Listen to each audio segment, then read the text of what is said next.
This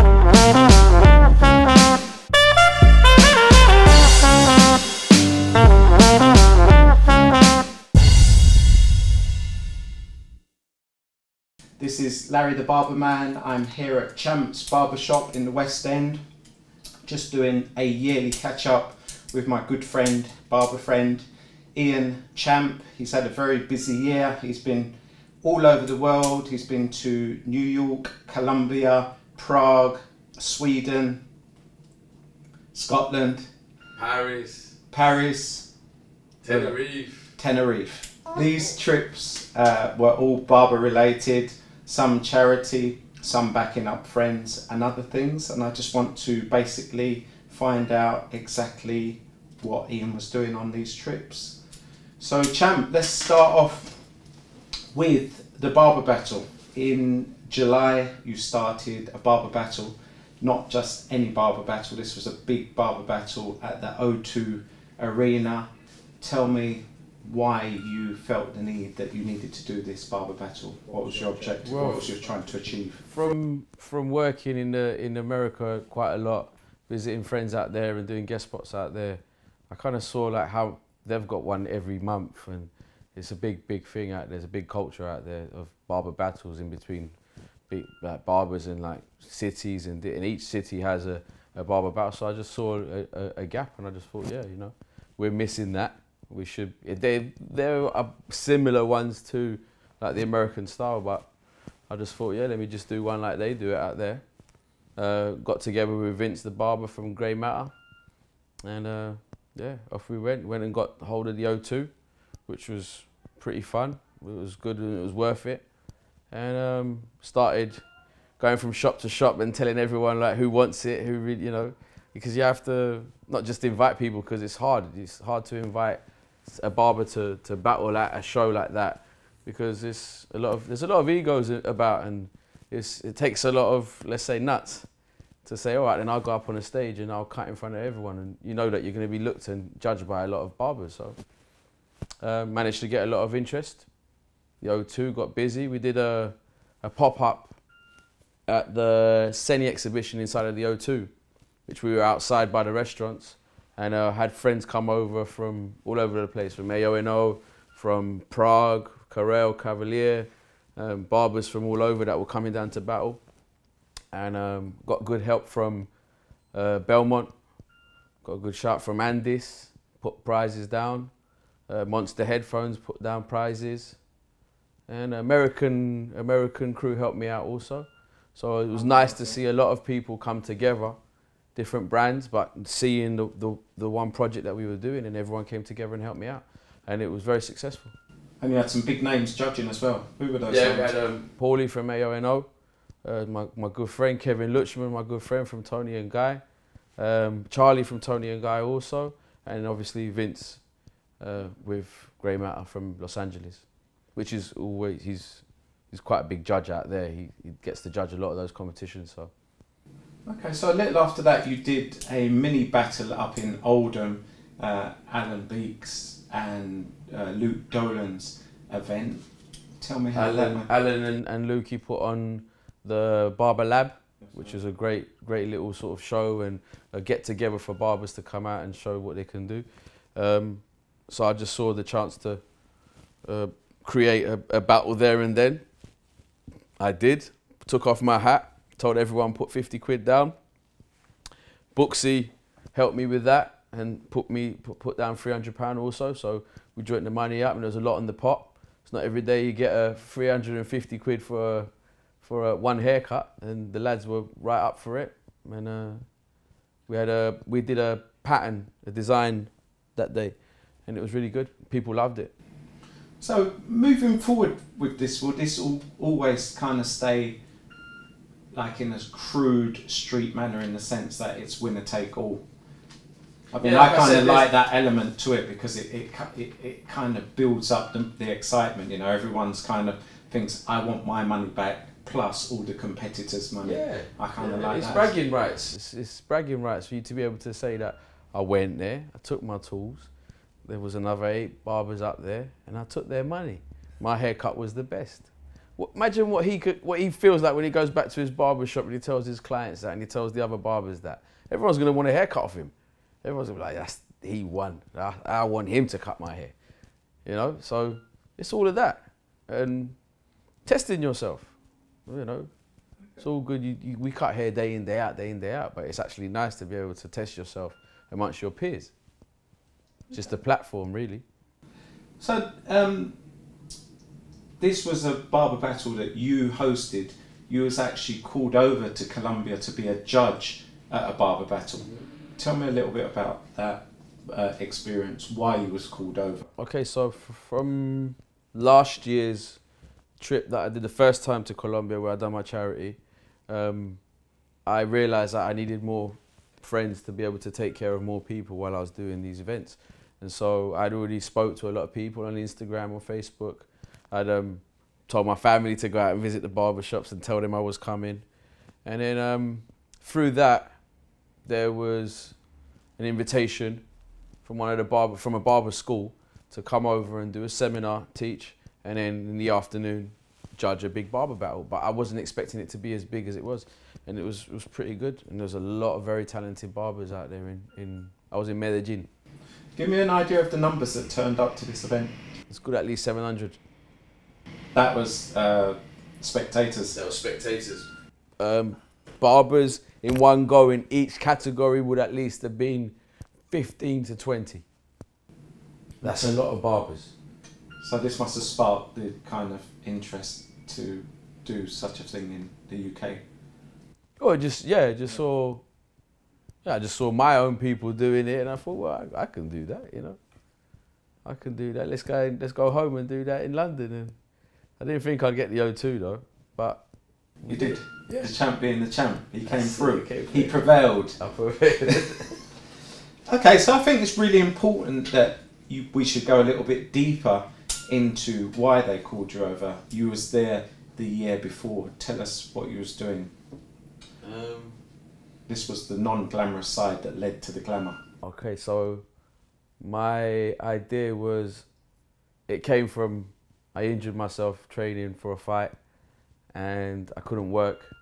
And when I started getting back, I got back to cutting hair. It felt great. And I managed to go back home to Colombia, and I thought I'd give back because I was really grateful that my arm was actually working and I could work again. So I thought I'd give back, and my way to giving back was to go out and cut the people on the streets, the homeless people. I went to schools, I went to a jail, and this is where I say that I went on my own because I'd never done it before. I didn't really know what I was doing. I just thought I'll go and I'll do my best. And I went to a school in the slum, and I was just like inundated with kids. It was just, I just realised that I can't do this on my own. And so I promised myself, but I promised everybody where I went that I'd come back. A lot of them said, you won't come back, but I promised them I would. And I just thought, right, next time I've just got to make sure I network to different barbers and let them know what I'm doing, see if I can drag anyone with me. And yeah, that's how it came about. From meeting barbers, networking to different barbers, walking into a barber shop just to have a look, and then telling them, like, I'm a barber too, this is what I do, I love barbering, let me cut your hair. And people think I'm crazy. Or I'll walk into a barber shop in Colombia and how many barbers? 5. I'll go and buy 5 beers or 5 drinks, come back, sit there for hours, forget that the family are waiting for me at home, and I'll be sitting there just watching them cut hair. But just networking, always networking, meeting different people, because they are your peers. You know, they do exactly what you do. Okay, so let's. I think you need to go a little bit deeper and explain why they question whether or not you come back. Kind of paint a picture of the places that you were going into and the people that you were cutting. Okay. Yeah. Well, poverty out there is a big thing, and one of the places where I went to cut homeless people was, there's a bridge in the middle of the city that crosses over the river, and underneath that bridge there's over 1,500 homeless people living underneath there. And it's not just under a crossroad. Underneath a bridge that crosses over, with the river that comes underneath it like that, Along the banks, there's over 1,500 homeless people there. You know, addicts and all kinds of walks of life. And it's very, very sad to see. And you see people that you can tell they haven't had a haircut for 10 years. So along with, it's not just cutting hair, but going there, trying to put a smile on people's faces, talking to them. That's what it's really about. So that's my way of giving back.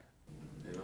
And how did they receive, I mean, you're a Colombian guy, but ultimately you're now English. How was you received turning up with a bag of clippers saying that I want to cut your hair? They thought I was crazy.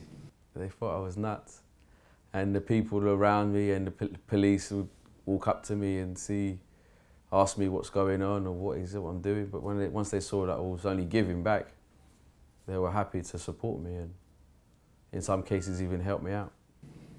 Okay, the TV companies started following your craziness and madness. Tell me how you kind of got attention from the press. Okay, so by the next time I came along, I had already spoke to a lot of barbers and they were already expecting me. So there was a lot of talk about going out back to these places with me because a lot of these places couldn't believe that I'd turned up to cut just hair on the street or hair in a jail. And so there was a lot of help the second time round. And that's how it came about. It was, you know, word of mouth. And on a trip to a school where I took 8 barbers with me, the film crew were from the local TV company. So they filmed the whole day. And then he said to me, look, I'm going to go back to the studio and edit some of this stuff so you can get back to London with something in your hands at least. So I was like, all right, thanks. And then I was going home from the event and I got a phone call saying, look, one of the editors saw me editing the film and they want you to come in for a live interview right now. So it's like on daytime TV. You know, like, it's like, well, what can I say? One of those big TV, like ITV or BBC in the middle of the day. Yeah, the equivalent of that, calling me up and saying, oh, we love what you're doing in that, will you come back? And so I literally turned the car around and headed straight to the studios, TV studios. And then I was there put in front of the national TV, just telling my story and what I did. Okay. And back home here, you was approached by, you know, whilst we're on the subject of media and cameras, you was approached by Warner Brothers. Tell me what the Warner Brothers approached you to do and what ultimately Champ did for Warner Brothers.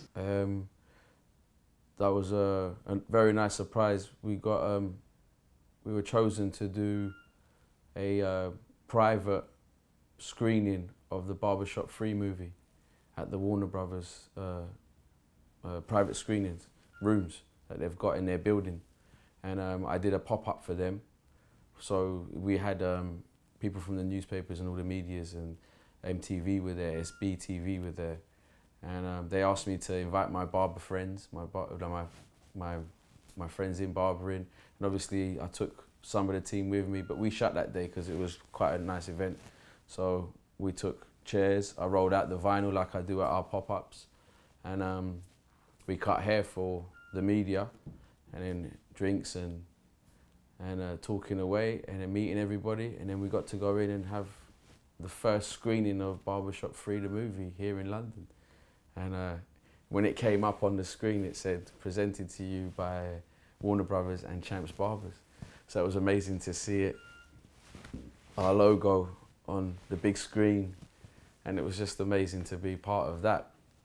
Okay, so tell me how that felt as a barber, because, you know, traditionally barbers are just seen as regular guys, nothing really glamorous, you know, but in the last 3 years, you know, it's been glammed up. Tell me how that felt as a barber to be working with the Warner Brothers for ultimately a premiere. Well, number one, every barber loves the movie Barbershop. Everybody's loved like the characters in it, and everybody's so for it to be the 3rd movie. And it's funny because when I saw that it was coming out, I actually turned around, I was standing there and I said to the whole team, I said, when it comes out, I'll take you all to watch the movie and we'll have a little team day out. And then the email came through saying that we've been picked.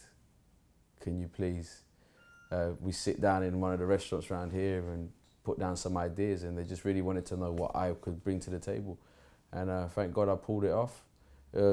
It felt amazing for me as a barber to be doing that for my shop, for my brand, and I was just chuffed. I had a big smile on my face for days because it was big. It was big. Okay, so what do you think ultimately you're doing differently from other barbershops that's getting you this kind of attention? Because I must add that you've been kind of cutting Justin Timberlake, you've got West End theatres knocking on your door, everyone seems to be knocking on your door. What do you think that you do differently from the rest to get this kind of attention ultimately for a regular trade? I've got to say I never stop. I never stop. Even if I'm having a drink out in a bar or I'm with the missus having some food, if I see the waiter needs a haircut, I'll talk to him and I'll give him my business card. If I go to a hotel, I'll always tell the concierge. I'll talk to them and say to them, look, I'm a barber, I'm mobile, I've got a barber shop, wherever you need, you know. Think of me if anyone ever needs a haircut, you know. So I'm always networking with people. I'm always telling people about the shop. It's very important. You can't switch off. You know, you've got to pay the bills. So you can't switch off. That's the way I see it. So I'm always networking. We went to New York to Barbershop Connect, but again, I went around New York and said hello to different barbers and I networked to them. And then in hand, what you're saying to me, same thing happened in Colombia. I networked to barbers in New York. I get home and then one of their clients is leaving to work 6 months in London. And they say to him, well, I'm going for 6 months, when am I going to get my haircut? I say, oh, hold up. I've got a friend called Champ. Go and see him, tell him I sent you. He'll look after you. And people like that have turned up from all walks of life, be it from, like I said, all walks of life. People that have come over to work, people that are celebrities and come in, actors and sportsmen. And that's how it is, really, like good word of mouth. Take care of people. Provide good service. One thing I personally noticed amongst your peers and amongst other barbers, when you go to guest spot for one and when you go and guest spot at pop-ups, they're always impressed by your ability just to go and start networking and get a client in your chair. I mean, you've said when you first started this shop, you was a one-man band. Yeah. When you finished cutting your hair, you'd kind of partially lock the door and run outside with the business cards to start this guerrilla marketing process. Yeah. I mean, can you maybe go through this guerrilla marketing process? Because there's, you know, I drive past barbershops and they're sat in their barber chair with their telephone with no customers, and I kind of always think, you know, if that was Ian, he wouldn't be in his chair, he would be on his feet, he would be out there with business cards. Tell us this, you know, free marketing tip to ultimately get bums on seats. Well, I would say if you don't promote yourself, no one will, unless you're really good and your clients love you enough to walk around showing their haircut and going, yeah, I'll take you there to him. If you don't get up off your chair and get your business cards out there and put them in people's hands and let them know who you are and what you think you can do for their hair, they'll never know. So it's not just a process of, there's my card and you've got all your bullet points of what you do. You have to build rapport with them. You have to build, you know, like, it's like when you're walking down the street and someone gives you a flyer for a party. You might look at it for 2 seconds and go, and chuck it on the floor or chuck it in the bin. But if that person is bubbly and says to you, you fancy having a good time tonight? And you go, hold on, yeah, of course, everyone wants to have a good time tonight. Well, there you go. So go on and tell me. You'll say, oh, well, I've got this for you, look. There's a party here and it's going to be there and it's like this and like this and this. It's more explaining to you, and it's kind of like reeling them in, you know? And so it's the same thing that I do. I'll say, oh, look, you look like you need a haircut, sir. And they're like, oh, well, do I? I was like, yeah, here's my business card. I have a barber shop in the West End. If you're ever in the West End, my name's Ian. I'd like to be able to show you what I can do. I can cut hair. I was like, oh, yeah, well, what's so good about, you know, sometimes I get that. What's so good about you then that you're giving me your business card like that? So, oh no, like the shop's really good, Google us. And then Google is a big tool right now for us and for restaurants or anything, because everyone's rating everything. Yeah, you've got quite a high rating. So our rating is all stars, thank God. And so people see that, and then that's a way of reeling him in. Social proof. This guy showed me that his shop is like this and like that. And I liked his energy. A lot of people say, I like the way you spoke to me, you were smiling, and you're like, yeah, I want to fix your hair up. Sometimes I'll just say, look, I think if I see something wrong, I say, look, mate, like your barber's letting you down, mate. It's butters. No, yeah, a little bit, it's butters, you know. But I say, like, look, your barber's letting you down. I think I can do better. Okay, so you literally stick it straight on. No, but if I feel and I see a good haircut, I say, no, it's a good haircut, mate. Yeah. Who does it? I probably know him, you know. I'll talk like that, but with confidence. You know, like no one's gonna remember if you just go, yeah, mate, I'm a barber.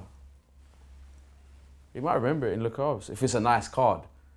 But if you just give a card and we go, oh, yeah. They can forget a card in a heartbeat.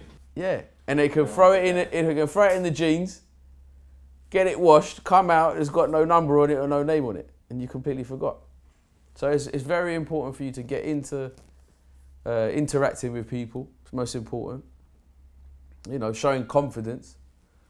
And then obviously being able to sell yourself a little bit, you know. Okay, so once the customer's in here, give me your biggest nugget on customer service during service.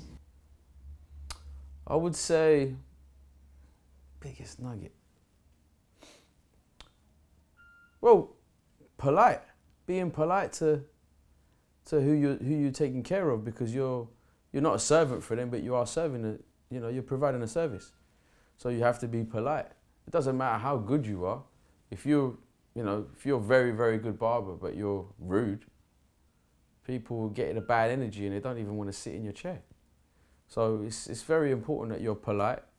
Know that the customer is always right. Even if sometimes a haircut you're thinking is like, that won't look that good. But you've got to explain to them and say, look, can I suggest that? You know, and kindly. Not be arrogant and think, oh no, I'm the barber here, don't tell me what to do. I'll cut your hair how I want to cut your hair. It's not like that. Make a light suggestion. Yeah, it's a little suggestion. I think that with your head shape, or make something up and tell them that no, that won't. But how about I meet you halfway with it and we try this, and then. So it's ultimately taking a risk with them first by making the suggestion and then challenging them and fulfilling your vision to make it better. But what I'm saying, it all leads from being polite. Okay. If you're not polite, then he'll turn around and go, I want my haircut. But if you're polite about it and you think, hold on, and you work towards it, then you can meet a mutual ground, and then what can happen there is you gain the respect and the trust, and then they'll sit in your chair and they'll be happy. And then you can get on with you providing a nice haircut, again being polite all the way through, making sure that they feel comfortable, and making them feel like they've been serviced, like they make them feel that they feel brand new when they leave your shop, when they get up from your chair. Like here, we'll cut the hair, and we take our time, and then we wash the hair, and then bring them back. And it was like, well, I've never had that done before. I said, well, do you want to go back to the office, scratch your head and feel loads of hairs fall on your desk and in between your nails, or would you rather feel fresh and ready to go out tonight? And they go, oh. So that's just adding little bits, like little nuggets of service. Okay. So ultimately, this formula that you've applied has taken you in this little shop. I always say it's a little shop, from literally being yourself to having 6 chairs, and it's very hard to walk past this shop and see a chair empty during business hours. Very difficult. Thank God. Thank God, yeah, but from Monday to Saturday, you open the doors and all the chairs are full up. That's right, yeah. And sometimes I still pinch myself, because I remember when I started on my own. So it's like a dog's dinner. Yeah, I was.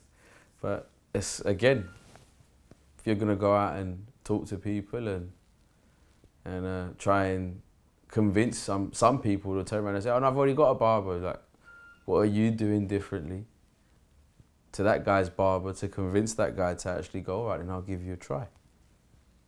It wasn't always easy around here at the beginning. Yeah, because you started in just at the end of the recession, or during the recession, or in the middle of the recession. In the middle of the recession. Yeah, and you spun it round in the West End. I just saw opportunity.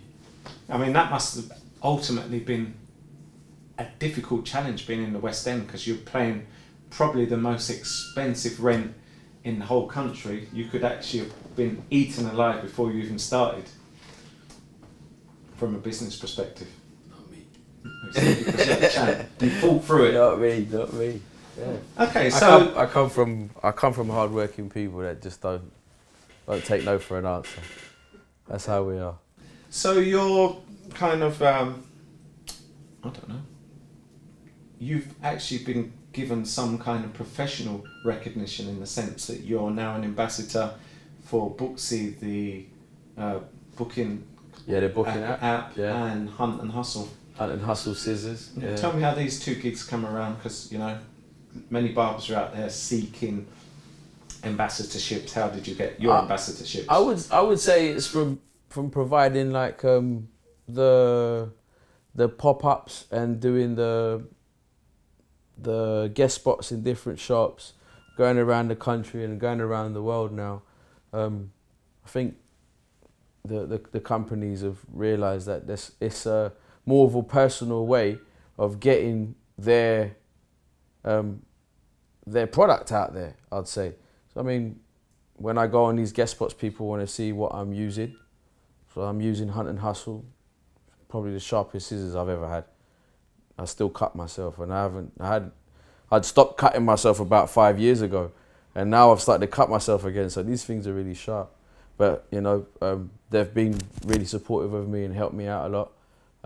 Great scissors, and obviously the booking app. When I go to different shops, they want to ask me how I'm running my shop.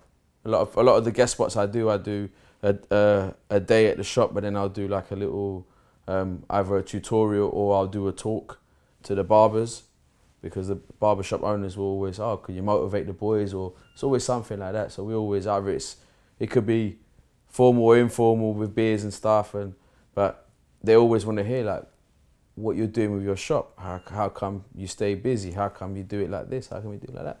So I explain that Booksy, how it works, and what it's done for my business and for my barbers' lives, because it has added a little bit of, you know, in quite a mad space in here. Like you said, a small shop, very, very busy all day long. But providing an app where people can book, even at night time, it works, you know. So people want to see that too, and I think that's what they realised also, that I'm on the road, and I can give that just more naturally from barber to barber, not just someone coming into your barber shop and saying, "Hey, try this out. By the way, it's going to cost this and this and this." You know, I'll go out and do events for them, or everywhere I go, people ask me, and so I think that's why it's happened, you know. Being on the road, networking to loads of people. So the moral of the story is be polite, network, work hard, stay focused. That's it.